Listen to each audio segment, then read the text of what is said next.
cada uno de nosotros nos encanta la libertad, pero la libertad es algo que se alcanzó, ¿sí?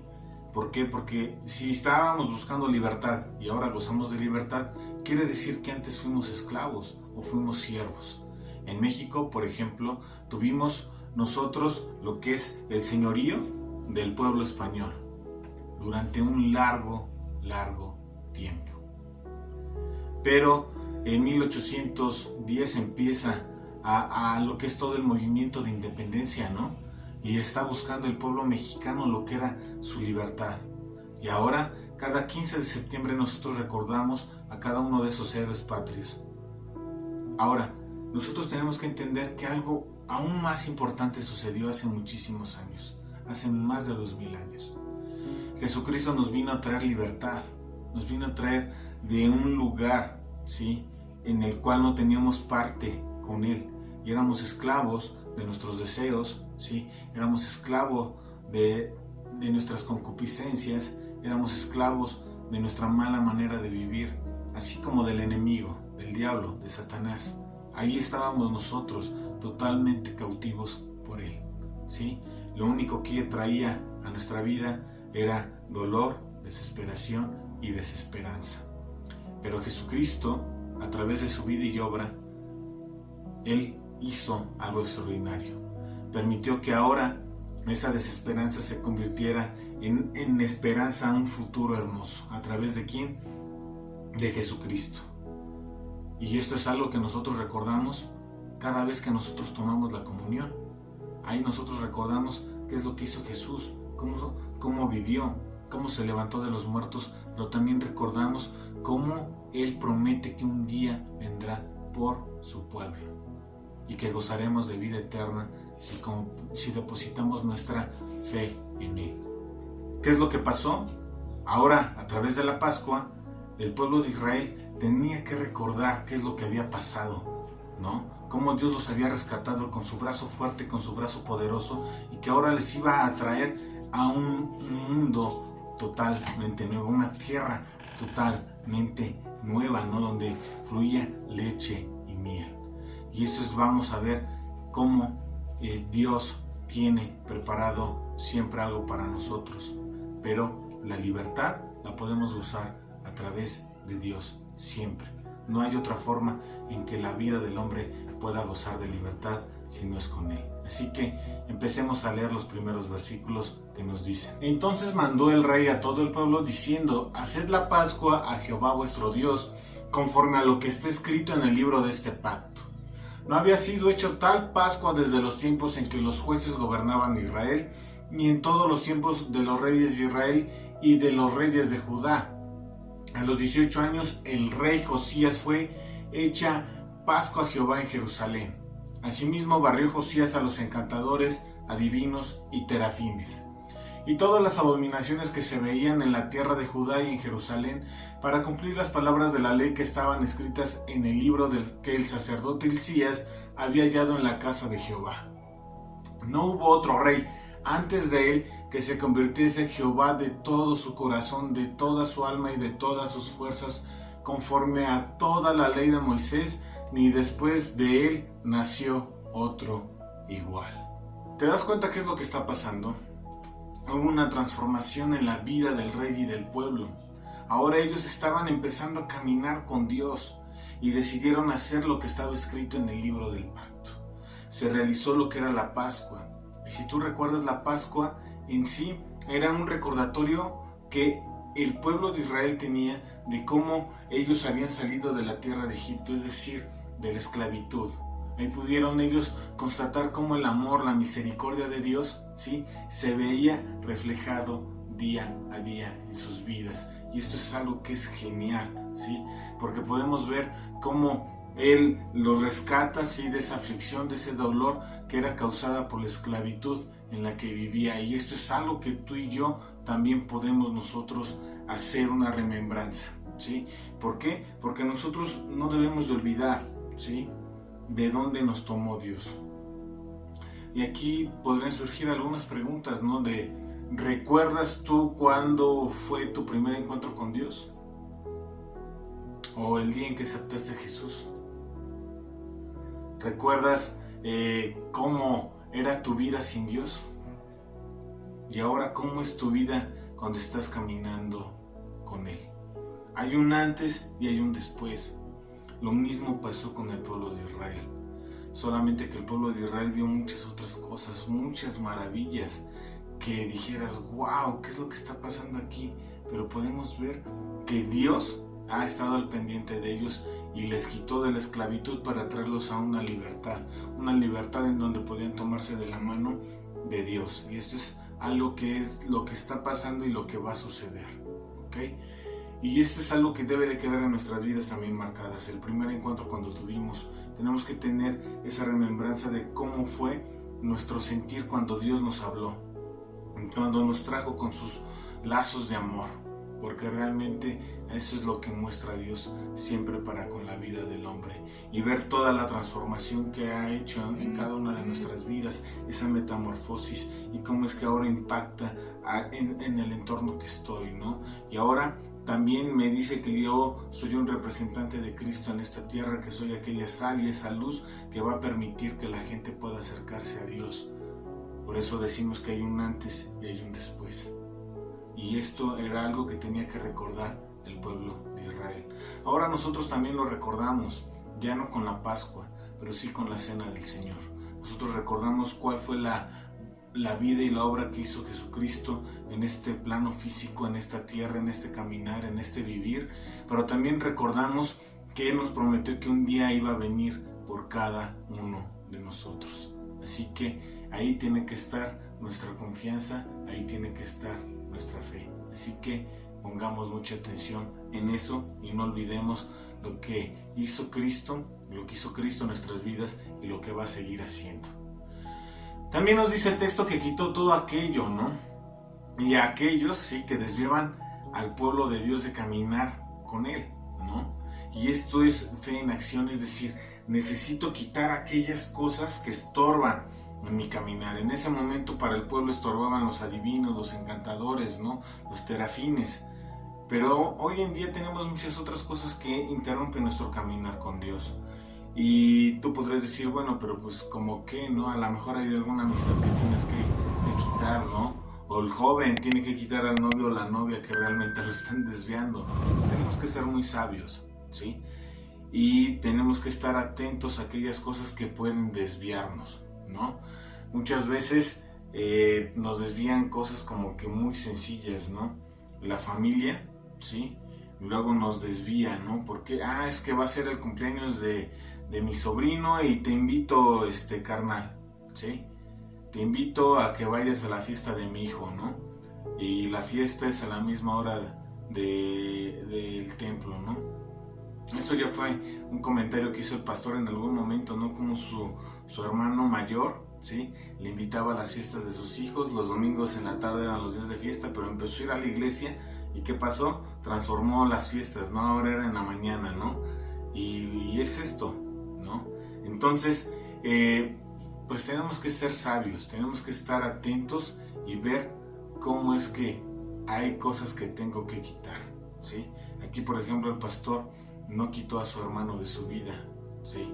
Lo que sí hizo fue quitar todo aquello que impidiera que tuviera una relación con Dios. Y eso es algo que nosotros tenemos que hacer.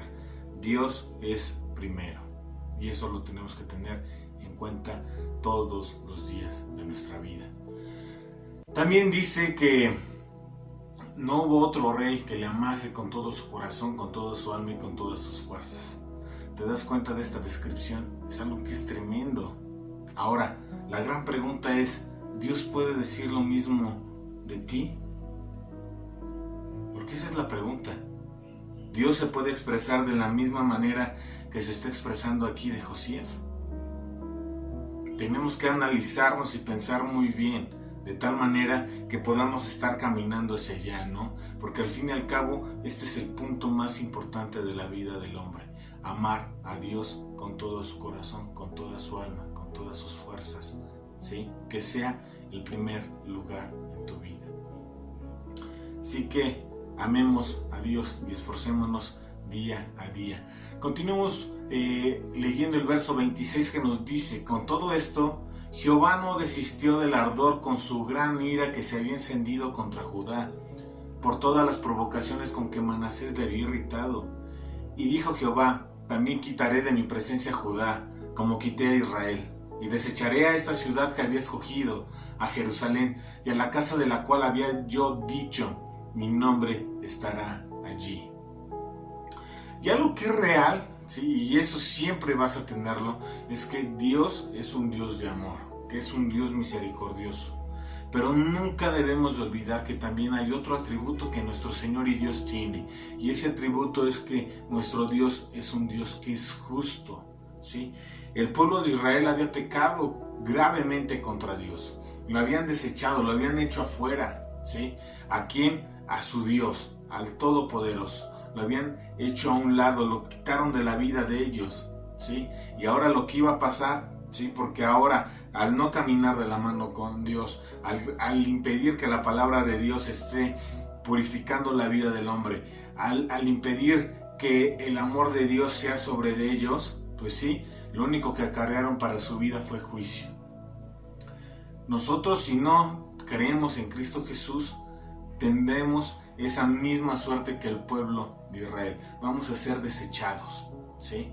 Y no tanto porque Dios nos haya desechado porque Él quiso, sino porque nosotros abandonamos a Dios. Nosotros lo hicimos a un lado, lo quitamos de nuestras vidas. Y muchas veces pasa eso en la vida de cada uno de nosotros. Decimos: sí, Dios, en esta área de mi vida sí, ven, impáctame, sí, pero en esta otra, no, olvídalo, ¿no? Es como una persona a lo mejor que dice: Dios, sí, te permito estar en mi matrimonio, te permito estar en mi familia y voy a ser un buen esposo, fiel, que provee, que sustenta, un padre amoroso que está al cuidado y al pendiente de cada una de las necesidades de su familia, ¿no? Pero te impido que entres en el área de mis negocios, ¿no? Yo voy a hacer todo lo posible para tener dinero, o sea, hacer trampa, mentir, pasar sobre la gente. Yo voy a hacer todo lo posible e imposible para poder estar juntando dinero. Y así no es. Y eso es lo que nosotros hacemos. Hacemos a Dios a un lado, le impedimos que actúe en nuestra vida. Y Dios debe de estar presente en cada área de nuestra vida, física, emocional, espiritual, en cada emprendimiento que yo hago. Cada paso que yo voy dando en esta vida tiene que ser un paso en el cual yo voy tomado de la mano de Dios y decir: Dios, aquí estoy, moldéame y permite, Señor hermoso, que tu voluntad se haga en mi vida. ¿Sí? Porque de lo contrario, lo único que yo acarreo para mi vida es juicio, y es lo que pasó con el pueblo de Israel. Aunque Él es un Dios que es amoroso, misericordioso, también es un Dios que es justo y que le paga a cada uno conforme esta persona quiere, ¿sí? Así que tengámoslo muy muy presente. Sigamos con los versos 28. Nos dice: los demás hechos de Josías y todo lo que hizo, ¿no está escrito en el libro de las crónicas de los reyes de Judá? En aquellos días Faraón Necao, rey de Egipto, subió contra el rey de Asiria al río Éufrates, y salió contra él el rey Josías. Pero aquel, así que lo vio, lo mató en Megiddo, y sus siervos lo pusieron en un carro, y lo trajeron muerto de Megiddo a Jerusalén, y lo sepultaron en un sepulcro. Entonces el pueblo de la tierra tomó a Joacás, hijo de Josías, y lo ungieron y lo pusieron por rey en lugar de su padre. Y esto es algo muy importante que debe de haber en la mente de cada uno de nosotros. La muerte, ¿sí?, es un destino que es totalmente seguro, ¿sí? Pero tenemos que tener presente nosotros que la muerte es apenas el punto de inicio de una vida que es eterna delante de nuestro Dios, ¿sí? Así que no tengamos miedo. La muerte es algo que es natural en la vida del hombre. Mi carne, ¿sí?, va a perecer. Cada día que pasa envejece y va sirviendo cada vez menos, ¿sí? Pero eso no debe de causar temor en cada uno de nosotros, sino al contrario, cada vez que nosotros vayamos envejeciendo, cada vez que veamos una arruga en nuestro rostro, podemos dar gracias por el tiempo de Dios que nos ha dado de vida, ¿sí?, en este plano físico y en la tierra y con nuestros seres queridos. Pero también anuncian cada una de esas arrugas, ¿sí?, que estaremos aún con mayor prontitud en la presencia de nuestro Dios. Y es ahí donde debe de estar nuestro gozo, estar en la presencia de Dios. En algún momento también el pastor nos ha comentado cómo ya en los últimos días de su abuelita, de mi abuelita María, la abuelita decía: es que yo ya quiero morirme, hijo, yo ya quiero estar delante de la presencia de Dios. Y esto es algo que es tremendo, ¿no? Porque quienes te escuchan dicen: no, pues ¿cómo tú estás diciendo que ya te quieres morir si yo quiero que estés aquí conmigo, ¿no? Porque ya hay ese amor y ese afecto. Pero la persona que está ahí en el lecho, ¿sí?, ya desea estar delante de la presencia de Dios. Y nosotros no tenemos tampoco que ser egoístas y decir: no, no estés delante de la presencia de Dios porque nosotros te queremos aquí. Para nada. Al contrario, Dios te va a llamar, vas a estar delante de la presencia de Dios, y algún día nosotros también estaremos ahí junto contigo, ¿sí? Disfruta de la presencia de Dios. Y eso es lo que tiene que pasar. Amamos, pero tenemos que dejar ir a la gente a la presencia de Dios. Y eso es algo hermoso, porque algún día, si nos esforzamos, si caminamos y seguimos día a día luchando, ¿sí?, hasta alcanzar la meta, nosotros vamos a ¿qué? A poder gozar de ese beneficio de poder estar delante de la presencia de Dios. Así que tengámoslo siempre presente. Ahí está nuestra fe, ahí está nuestra confianza, y ahí en eso creemos. Sigamos, versos 31 nos dice: de 23 años era Joacás cuando comenzó a reinar, y reinó 3 meses en Jerusalén. El nombre de su madre fue Hamutal, hija de Jeremías, de Libna, y él hizo lo malo ante los ojos de Jehová, conforme a todas las cosas que sus padres habían hecho.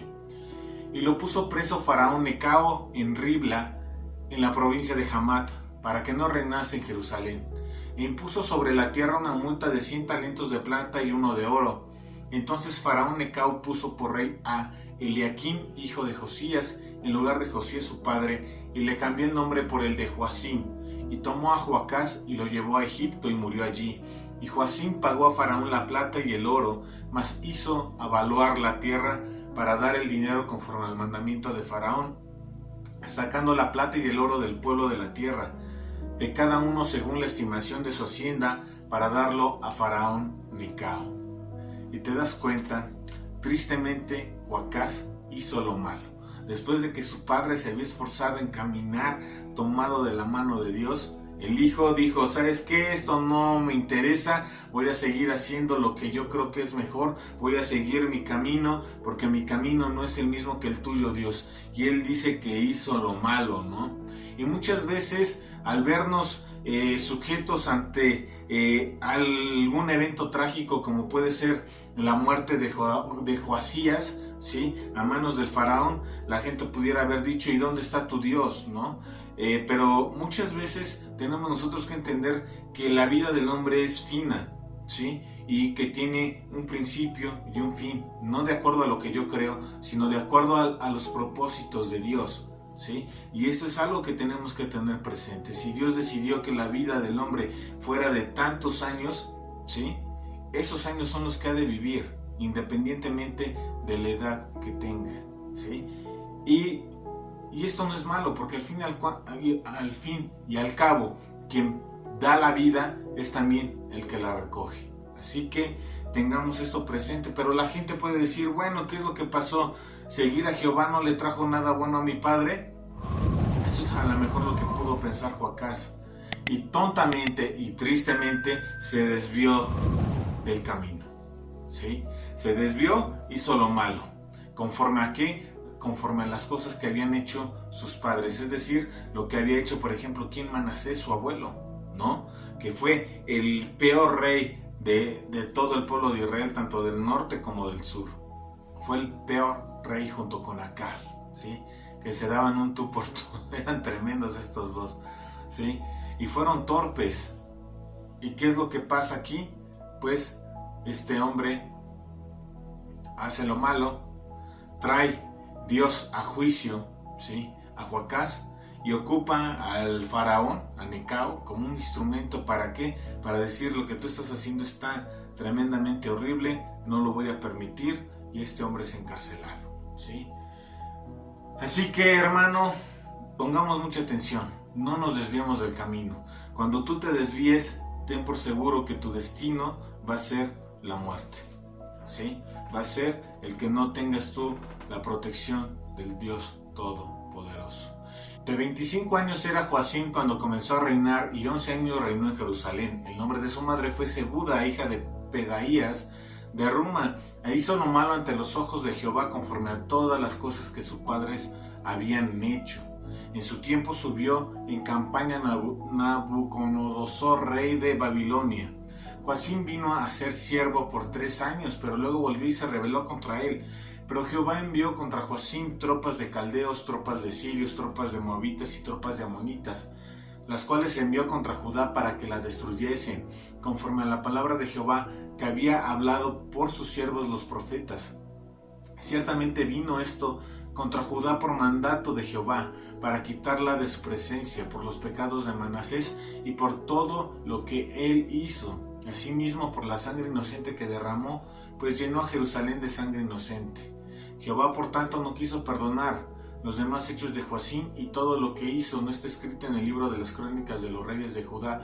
Y durmió Joacim con sus padres y reinó en el lugar Joacim su hijo, y nunca más el rey de Egipto salió de su tierra, porque el rey de Babilonia le tomó todo lo que era suyo, desde el río de Egipto hasta el río Éufrates.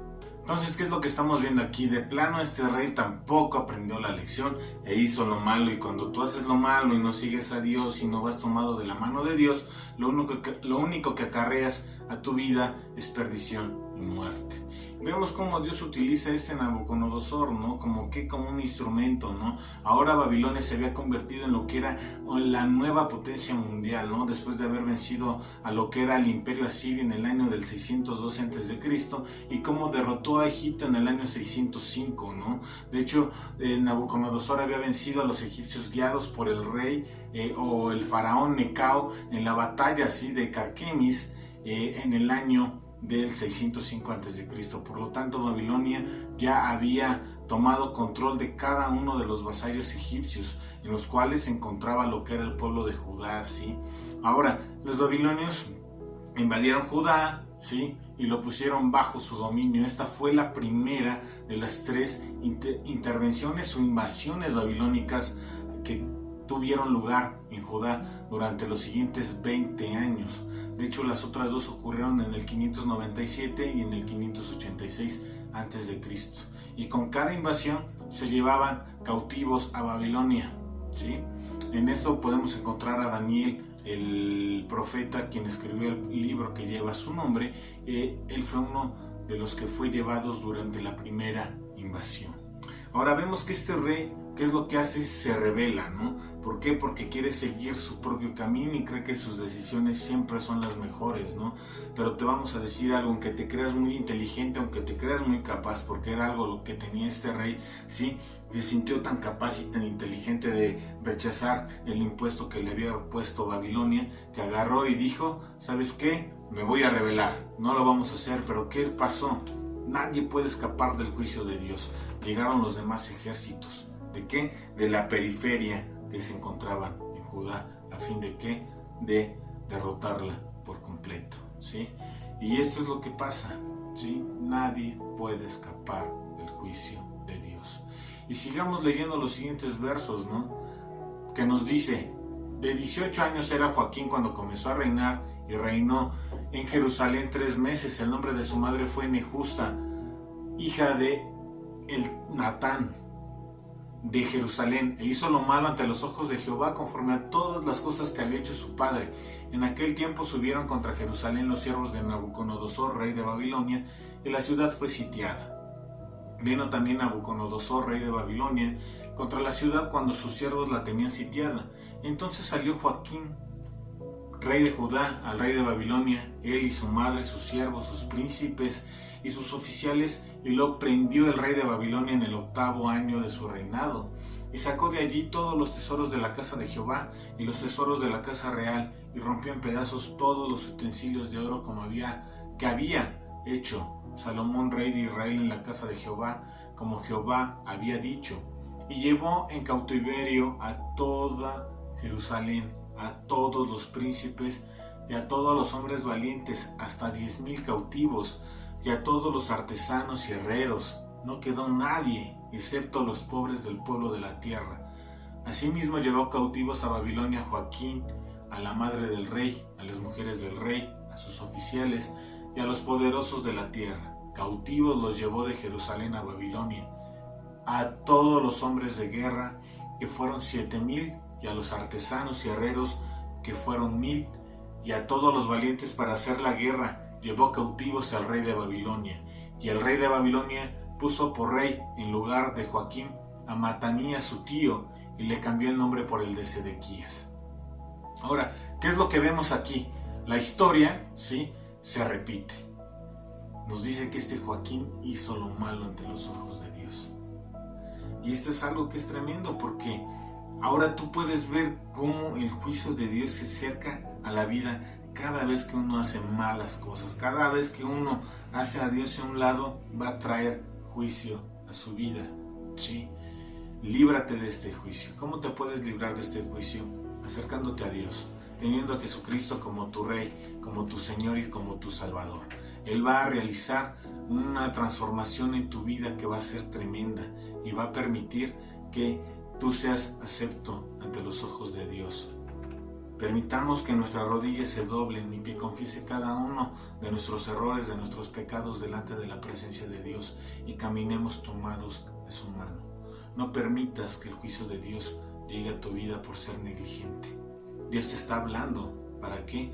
Para que corrijas tu manera de vivir, para que te puedas alinear a lo que Dios enseña, para que la palabra de Dios te pueda purificar, te pueda limpiar y hacer que tu camino, ¿sí?, vaya acorde a Dios, porque la palabra de Dios nos muestra el camino, nos muestra a Jesucristo, nos muestra cómo Jesús vivió su extraordinaria vida y obra y permite, ¿sí?, que nosotros podamos caminar atrás de los pasos del Maestro, atrás de las huellas que Él dejó e ir implantando la nuestra a través de una vida en Él. Así que permitamos que Dios obre en nuestra vida. ¿Te acuerdas cómo empezó este estudio? Empezó con Josías celebrando la Pascua. Ahora, ¿qué es lo que está pasando? Olvidaron lo que era la libertad y ahora son llevados cautivos nuevamente. La esclavitud era algo que anhelaban, algo que esperaban, porque no reconocieron a Dios en sus caminos. Y ahora la libertad le fue quitada. Lo mismo pasa.